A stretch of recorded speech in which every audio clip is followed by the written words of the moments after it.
anyone ever warned you about the fact that when you get older, you may actually also be raising your parents along with your kids?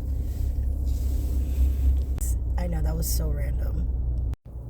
So, raising a parent is interesting because these people raised you and you probably got beef with them or some kind of trauma. On some level, you're like mad at them, I'm sure. Especially if you're like first generation, you probably had to grow up a little faster than others because you had to be the translator, be the supporter, go to the doctor's appointments with them.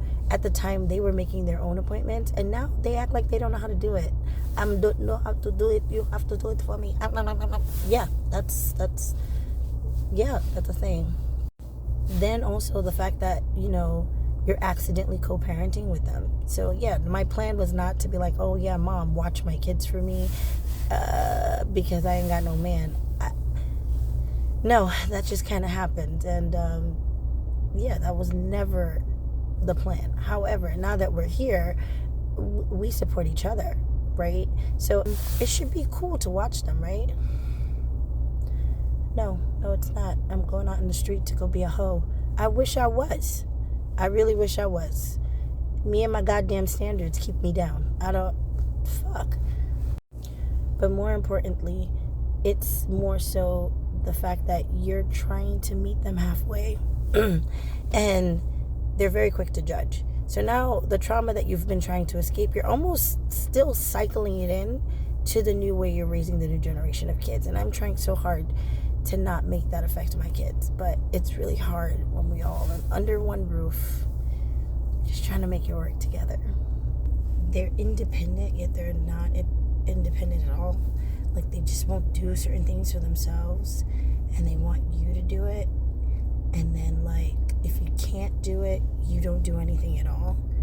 But then, to make matters worse, you're now accidentally co-parenting with your parent.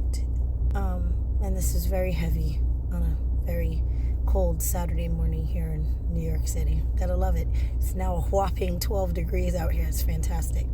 But you're kind of raising them. You make their doctor's appointment. You go with them to the doctor. You talk to the doctor because they're not going to tell the doctor everything that's wrong with them. They want you to cook for them, but they won't eat anything that you cook. They want to cook it themselves, but then they complain that they do everything when really they just don't want what you make. It's a very confusing life to live. But does anybody else deal with that? That judgy parent?